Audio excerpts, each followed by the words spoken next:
All right, it's podcast. Let's talk about stuff.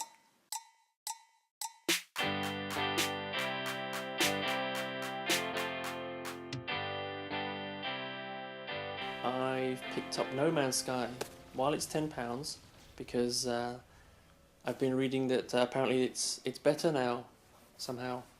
Did you play it the first time around? No. Okay, so it's totally new. Yeah, and the reason I didn't play it the first time around is simply because essentially all the shit hit the fan before the game, or as the game landed. It was just one of those things where it was massively overhyped. And then when people got their hands on it, it was quite an underwhelming experience from what I was led to believe. Now it's been a year since it was released, and they've added in some bits and pieces here and there to make it more enjoyable. I've only admittedly played an hour and a half of it, and that is essentially. I hasten to even call it a tutorial. It's not. It's more just that you're dumped on a planet, and then you're just expected to mine for materials you need to put your rocket together or fix it, and then go off into space. So I've essentially spent about an hour and a half running around, figuring it out as I go along. Took off, made it to a space station, and I haven't gone back to it since. And that's only because I'm going between games at the minute. But it feels to me very much like a game that you can drop in and out of. It's supposed to be infinite as well, so there's a main story that you can finish, but really there's always new stuff to discover. You know, the planet system, the solar system, well, it's not even a solar system, the universe is so huge. You never able to see it all, so there'll always be new things to find and places to travel to. I did get it originally, and I rented it, I think, and I didn't stick with it, just because I felt like there's a good idea here, but there isn't enough to keep you busy. So going back to it, and because I've changed PlayStation since my save is gone, that's why I'm starting afresh, and it does feel really different in terms of things that are there that explain a little bit about what you're doing, the next thing to try and do, what some of the goals that you should be doing are. So you want to get your thrusters powered up on your ship, because that's important, be able to fly, expand your suit and stuff. And you can build bits and pieces now as well, which the building mechanic wasn't in there at the start. That's completely new. See, that's where I feel a little different. I don't think it's been really telling me anything or making anything easy to understand. I just feel like I'm on the planet. I need the resources, but the inventory system and it feels quite. Destiny. Well, it's not that. There's no real hand holding. You don't really know what anything does. You kind of just figure it as you go along. Like, you realize once you start running out of health, and once you start losing, what is it? Is it air or something? Your life support. Your life support, yeah. Yeah, you start to learn which materials are essential to keep going, and so you start to think, right, I'm running out of, was it plutonium or whatever it is on the planet I was on, and you have to, or carbon, and you focus on that. Right, I'm going to find that. Everything seems to want to pack in on you as you go along, and I don't know if this is something that improves the later on you get in the game. I have found stations where you can upgrade carrying capacity and whatnot, but it seemed to me like I was losing life support awfully quickly, as well as losing health for reasons unknown. You can jump off a rock a little bit, and you can't take many big falls. I also ran across some animals, but they were. I couldn't seem to. Can you kill animals? I seemed to shoot them and nothing was really happening. I think you can kill them. Yeah, I think you can kill pretty much everything. Or some of it's just minding its own business and will start on you if you shoot it. Some runs away, and some is just naturally hostile. It just depends, I guess, on where you are and what's been generated. I did find some animals on my first planet. I've not been able to get off it yet. So one of the things that it's telling me to do is to upgrade my spacesuit and to build a signal booster, which I did. But the signal booster doesn't seem to have boosted my signal to find this drop pod that I need to find. I don't know if that's a bug or if I'm missing something. And so you're right, it's not hugely specific in terms of the hand holding that it does, but there's certainly a lot more hand holding than it did the first time round, or the first time round that I played it, which was basically nothing. It just didn't tell you anything at all.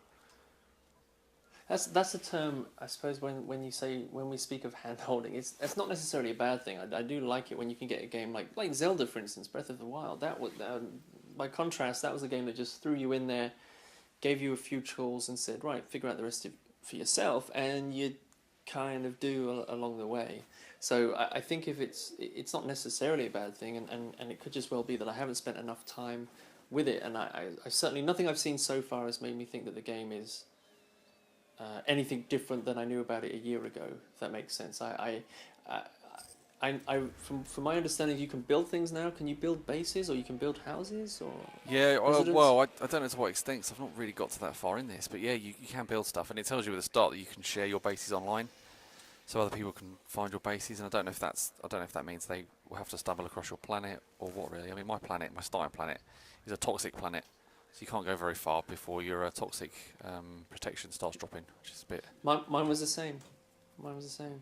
But I actually got that notification as well, and it popped up and it said that you can share it, and I thought, okay, well, I haven't actually done anything. I've literally just appeared on this planet, so I just hit yes anyway. It gives you like a little blurb as well that says, bearing in mind, if you do anything negatively, it will show, or it'll.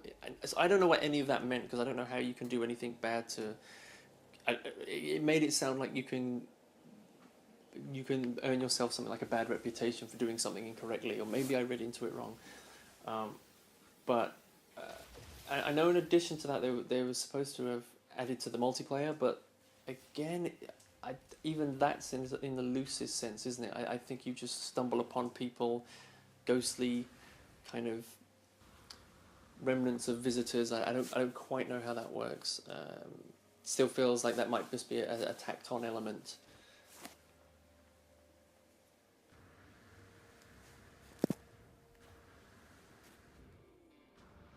Yeah, I think it's difficult to know, because without having played a load of it, it's really hard to tell what's new and what's different, and what you can do. And like you say, it doesn't really explain it. Did you buy into the hype though? I mean, the first time around, it sounds like you were a little bit interested by the hype and didn't quite go for it. But what about this time? I mean, I certainly did. £10, I thought it was worth a shot. That was the only reason, because when the game originally came out, even then I was cautiously optimistic about it. I didn't go mad on the hype, and I didn't pre-order it because, these things can burn you afterwards. We've had a lot of these experiences where you pre-order the game and just are met with disappointment. And then as it's just started to come out closer and closer to release, that it might not quite have been the game they promised, I steered away from it. Now, when it did drop in price again, in fact, it's dropped a few times over the past year, and it went to around the £20 to £25 mark some months back, and I was almost tempted to grab it then. And I think just other games were in the way, and I didn't bother with it. This time round, I've read some of the articles online. People are saying it's dramatically been improved, and to be honest, £10, it's you can't really scoff at that, can you? It's I'm sure it's going to get, that's more than enough value for money for a game that many people considered or felt should have been a budget title to begin with. Yeah, no, I agree. Did you, Spats, did you play it first time around? I've never played it. I never really was that interested. I thought the graphics looked quite nice, but I don't think it's not sort of thing I'm interested in. So. But they're even nicer now, aren't they? People have been saying that the grass is better than ever. Oh wow! Cool. Before. Yeah, I've seen that about the grass as well. Thing is, I really fancied like a space flying shooty game, and I brought No Man's Sky, and then they announced Eve Valkyrie was going to have a big update and include non-VR support. I was like, oh, great. But they're quite different, aren't they? Isn't Eve Valkyrie just like a multiplayer space flight thing? They are different. They are different. You're right. Yeah, it is. It's exactly that. It's a fast-paced spaceship shooter, multiplayer arena shooter in space. So they're quite different. That's the thing. Different. They're not really spoiled for choice at the moment, because it's the timing is kind of you've got No Man's Sky, which came out first, Elite Dangerous came out fairly recently, and you've got Eve Valkyrie, and if anything, that's on PlayStation. Elite's been out for ages on PC. No, yes, I know, but in terms of PlayStation 4, at least there's enough to cater for whatever your preferred playstyle is. So No Man's Sky to me feels very casual, laid back. Just it's a chill out game. Elite Dangerous, probably similarly. It's very it's a lot more. I don't know. I don't want to say strategy, but you've certainly got to do a lot of. I think the pace is a little. Yeah, it's slower pace and hardcore simulation as you can get for a spaceship.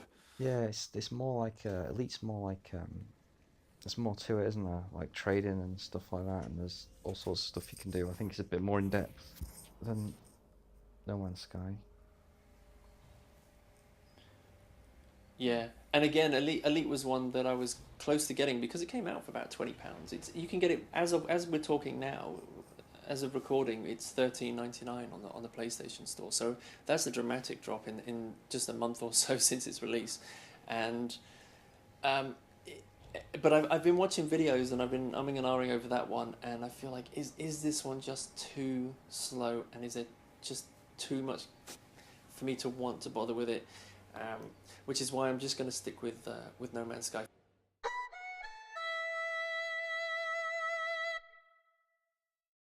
Moving on to Hellblade, then that's a title that I've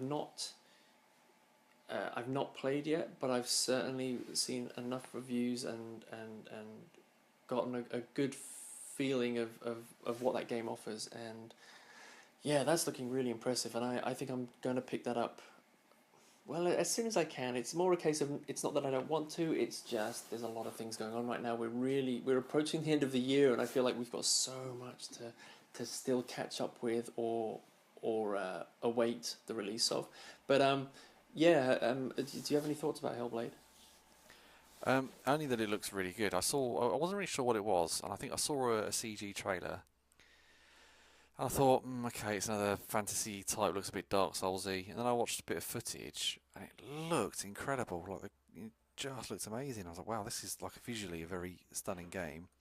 And then I found out a bit more about it, and it seems like it's another one of those walking simulator type games where you go through the motions, and it's more about telling a bit of a story. Obviously, there's quite a serious message behind it about mental illness. I don't know how that relates into the game because I've not played it, but everybody seems to be talking more about the permadeath aspect of it.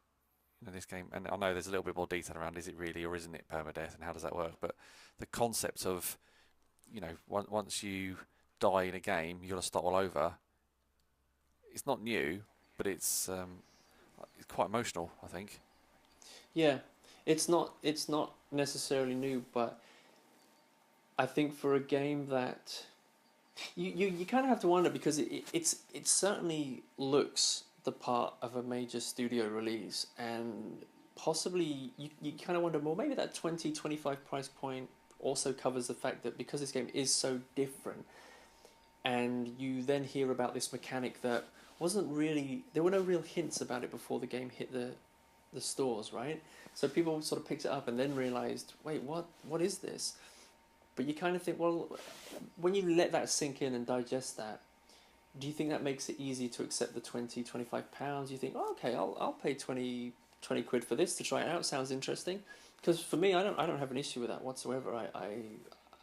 I think from what I understand, the game it kind of makes you think like it's a permadeath, but it's telling you a few little porkies. It's twisting the truth somewhat. So in fact, by all accounts, it actually is quite hard for you to get to that stage. So no, I welcome that. I think it's an interesting.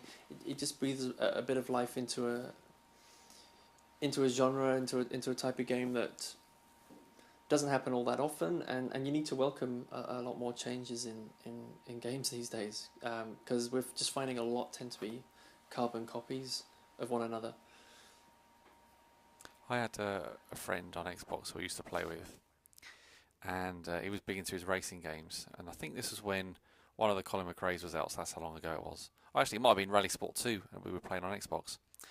And what he said was that he wanted a game where if you crashed your car in the game, it deleted your entire save, because if you're going through realism of racing games, you have a bad crash, at worst, I suppose you're dead, but you could be, you could have, be unable to drive anymore. So as a result, your game save should be overwritten and deleted. That's a stupid idea. I wasn't saying it was a good idea. I was just letting you know that was a Yeah, no, I that was a wasn't. I theory that wasn't he saying had. that you thought it was a good idea. I was saying it was a stupid idea. But there is wasn't there a game on I think it was on Steam. So no knowledge behind this, so terrible reference. That did do that. That you could only play it. I think the community had a certain number of lives. And once it was all done, basically that was it. Nobody could play the game ever again. I don't know if they've reached that point or they reached it quickly. I'm sure there've been other ones where you buy the game and you've got one life, and then that's Well, it. but that's the thing. It's probably a bit more of a tenuous link. But I start thinking all the way back to even GoldenEye, and I think there's something with a game that doesn't just throw health packs at you all the time. You have like, I don't know, a health vest, and you have a set amount of health. When that's gone, it's tough. Get back to the start of the level, start again. And so, yeah, once in a while, games like that do try to break the mold. And so I think if we had more time than we have now, because we're just recording this off the cuff, you could look back and there'd certainly be elements of that in games as far back as 20 years. It's just one of those things that isn't rolled out as often as you may like it to be. Just depending on what you feel is a challenge. You know, what you want to challenge you in a game. And I don't know about Hellblade. I don't even know if it has different difficulty levels or how it might change between easy, medium, hard, if there is such a thing. Yeah, I don't know really. I mean, people do seem to be generally liking it though, which is good. So I guess the permadeath thing's not a huge turn off. No, and it does seem to be, because I was in the same boat as you. I thought, well, is it a walking simulator? But then I heard, well, it's got shades of puzzling in there, and it has got bits of action, and it kind of offers them in a rotation kind of way. So I think it's like you do a bit of walking, fight, puzzle, then puzzle, walk, fight, and it switches it up a little bit. I think that there have been reports of some glitches which are probably going to be ironed out at some point, because the idea is that the game is constantly auto-saving behind you. So if you reach certain points of no return and then you miss something vital in the game, you could essentially screw yourself over. And then you might think, well, I've just got 6 or 7 hours into this game and I've just missed a vital thing there that I didn't know about. Now I know about it, I've got to go all the way back and replay those 6 hours. I think it is a 6 to 8 hour game. Don't think it offers too much. Okay. Not too bad, is it, I guess? I think that's the same for the new Uncharted that's coming out. 25 quid again, or maybe a little bit more than that, and 6 to 8 hours.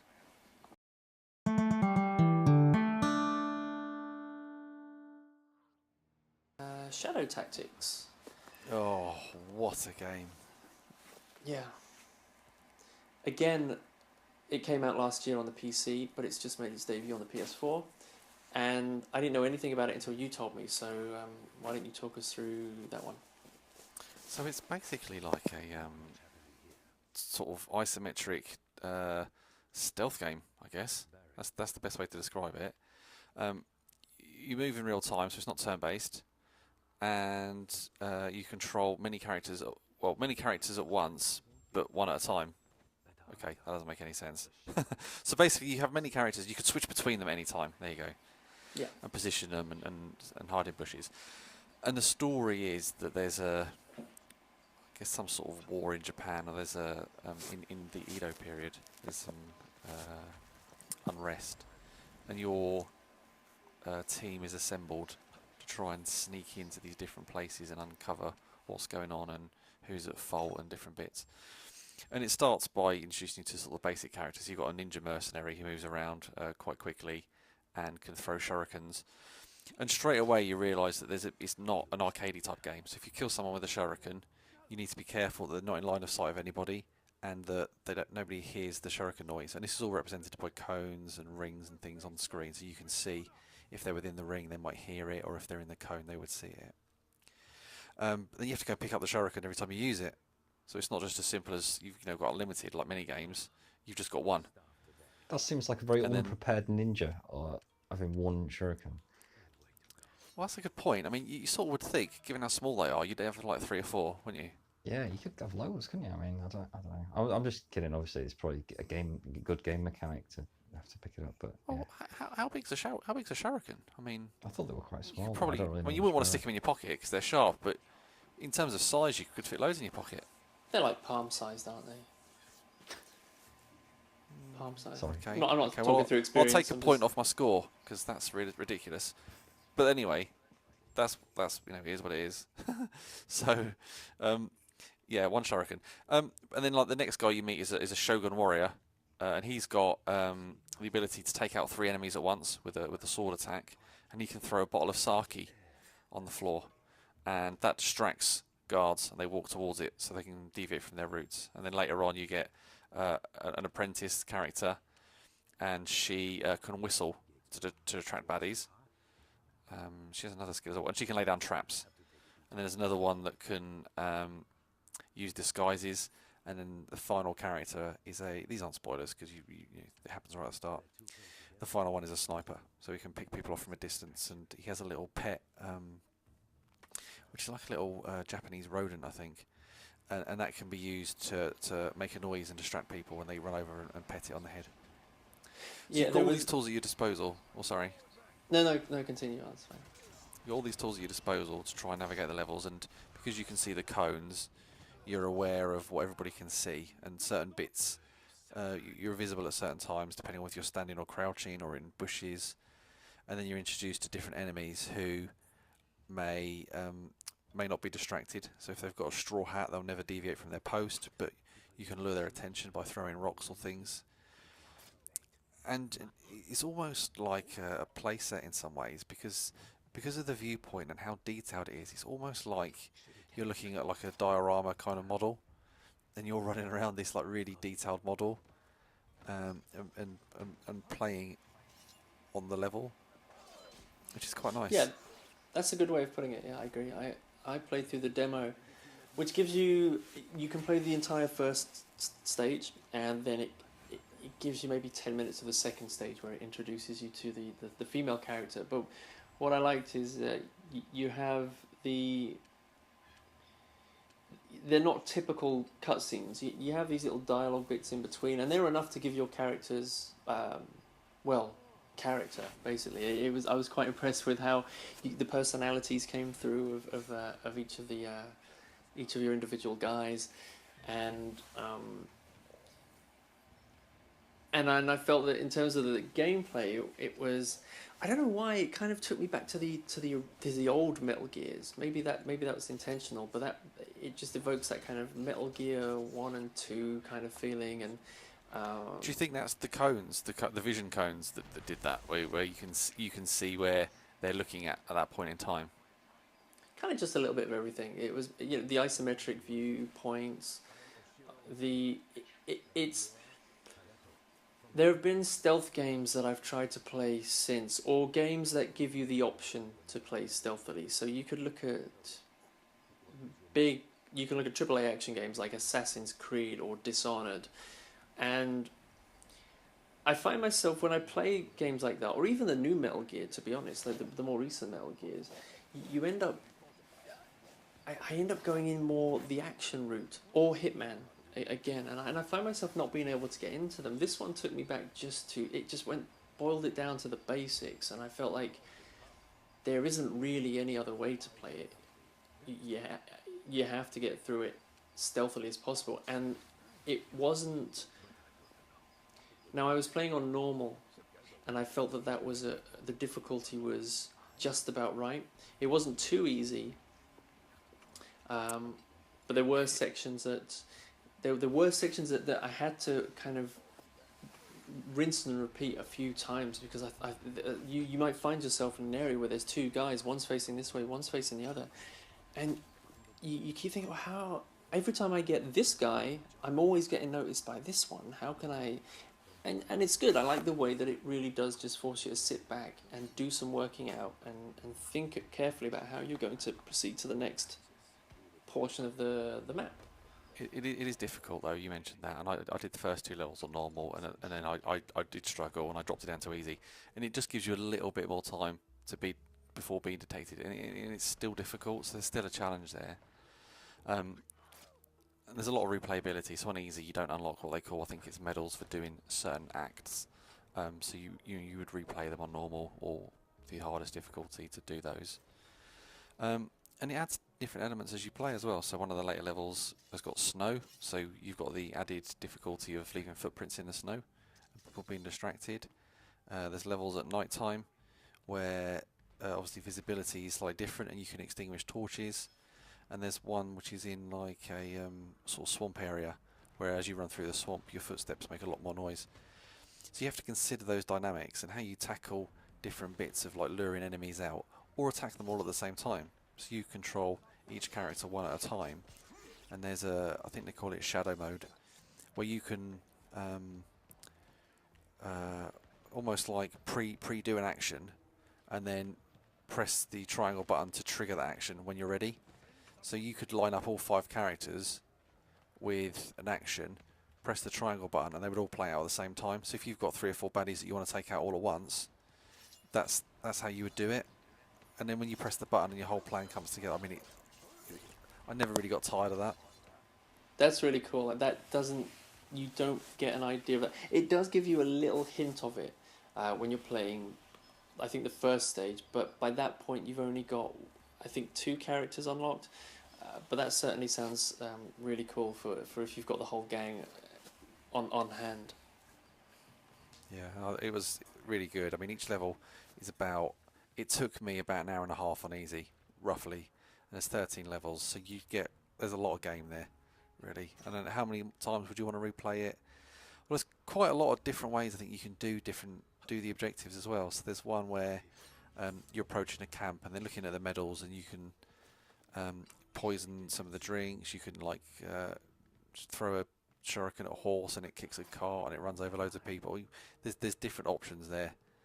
So yeah, I enjoyed it from start to finish, and I actually found myself not wanting to play it too much because I wanted to savour some of the enjoyment over a longer period of time.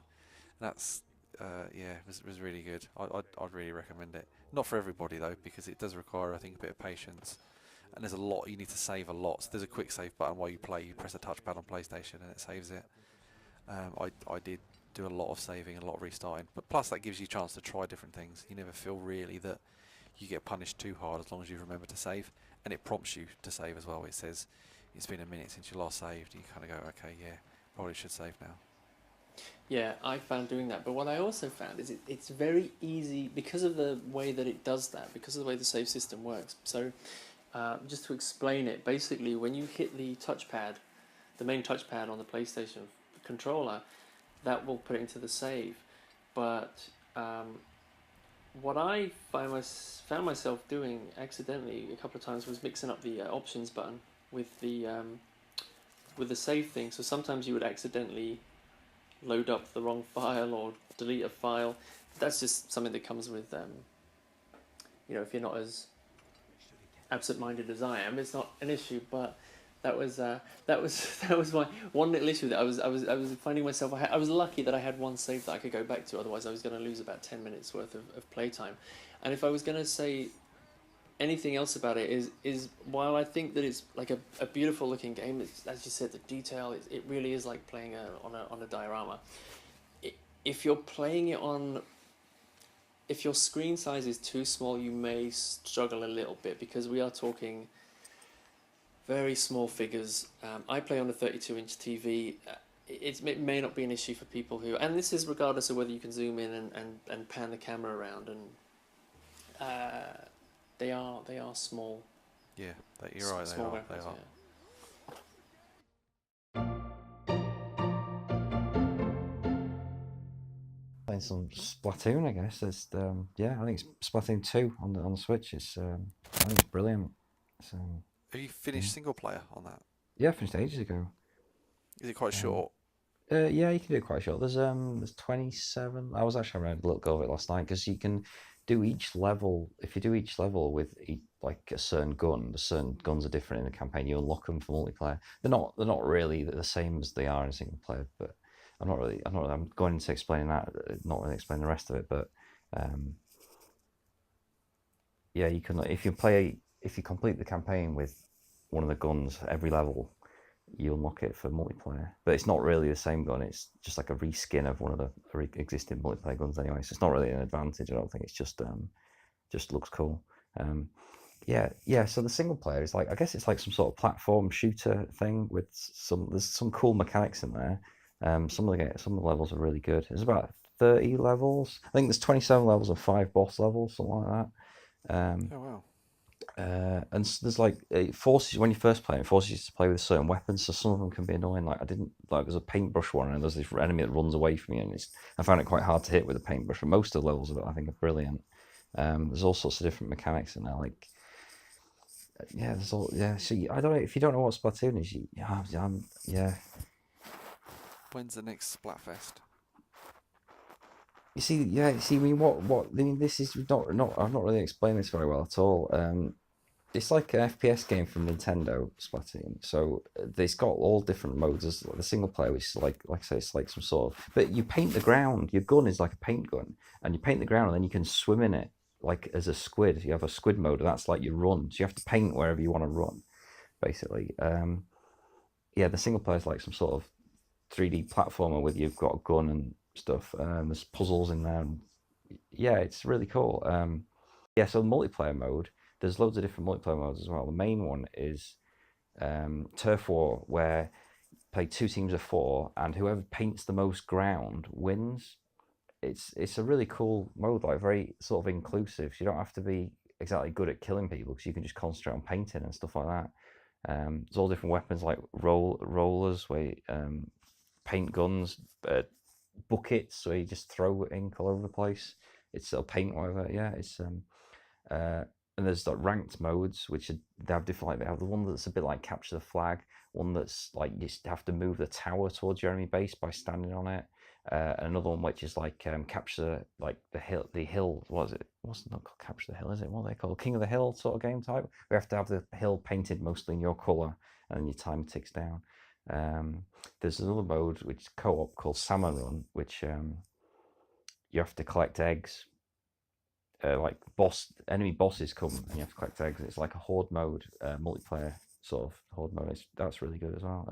Splatfest is like a big event where all the other multiplayer events get stopped, and it's just Turf War. But before it starts, you pick a side. So they have like before they had tomato ketchup versus mayonnaise. You pick your side, and then you keep playing this Splatfest for 24 hours, and then they decide which one's the best depending on how well it does. Like there's three different things. So whoever picks like tomato ketchup or mayonnaise the most, that's one vote. Another one is the single player multiplayer. So like you go in on your own to the multiplayer, and the other one's the team based one. So there's like 3 results, and obviously whoever wins 2 out of 3 or 3 out of 3 wins the thing. Wins the Splatfest, and you get seashells for winning Splatfest, which lets you upgrade your gear and stuff. But yeah, does that explain? I don't know. I think I've gone on for ages by explaining that, because it's a bit of a weird game, I guess, if you don't know what it is. No, it does, but so that leads me to ask, because I've stayed away from the game, and I know I probably should be picking it up at this point, because all my friends who have a Switch are playing Splatoon.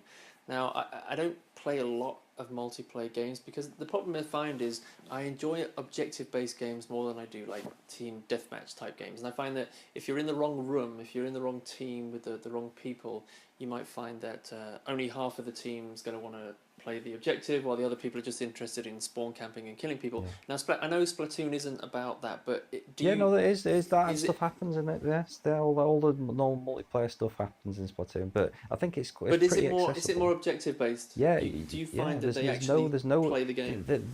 The good. I tell you what, there's lots of good things about it. It doesn't tell you kill per death ratio and stuff. And I've noticed in the ranked games, like we used to play a lot of Halo, and people would, if they were a lot better than you, they would like get the flag like 2 flags out of 3, and then just spawn camp you and kill you for ages. In Splatoon, if you play the ranked stuff, people just win straight away, and if you get battered, the game's over in like 30 seconds, so you just on to the next game. So that's good. And a lot of the objective stuff, like all the game modes are objective based. I believe, but the ranked ones are more about killing. Because obviously, getting a flag, you need to be concentrating more on killing people to get the flag and stuff. But this turf war, which is the main one, is obviously about area painted. So it's good to have some people who are killing people, I guess, to stop them painting. But it's also similarly good to have people just painting the area and stuff. Does sound good. What's the next teams for Splatfest? It's flight versus invisibility. So what superpower would you want? I think it is sort of. What team are you going to go on? To be honest, I'm not really bothered. I'm just going to go on the same team whoever all my friends are going on, so we can go on the same team. That's my plan. Not as passionate as ketchup or mayo. I wasn't really passionate about any of them either, really. To be honest, I just. Can I ask? Yeah. While we're all here, what would you choose in real life? It's alright, you can think about it. Flying. I think you need extra superpowers when flying. Because if you fly high up or something, you probably freeze to death or something. So I like, think you need good insulation. Do you get super like heat resistant, it's cold resistance abilities as well with the flying? So if you do, then that'd be cool.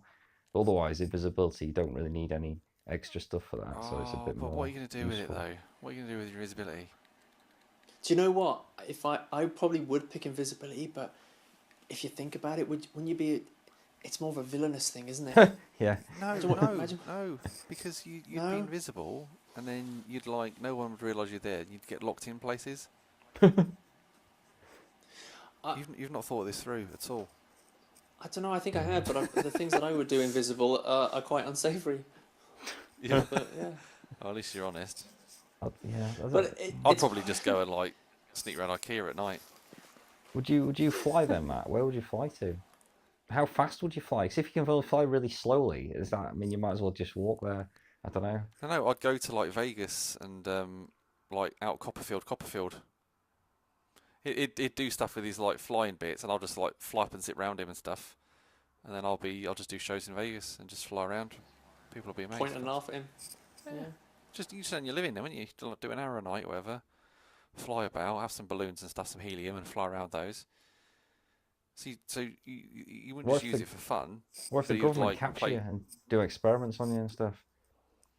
I fly away. I'd probably be like one of those guys that perform in central London and just annoy tourists. I saw a really good one of those a few years ago, where this guy was he basically was throwing knives, juggling knives. And he got a ladder out, and he didn't on a step ladder you pull it apart to make a triangle. He was balancing on a ladder on stilts, and he climbed to the very, very top and sat on it, and he was wobbling about while sitting on top of this ladder. Then he took all his clothes off apart from his underpants, and then someone passed him some knives, and he juggled the knives while naked, and it was winter as well, it was cold.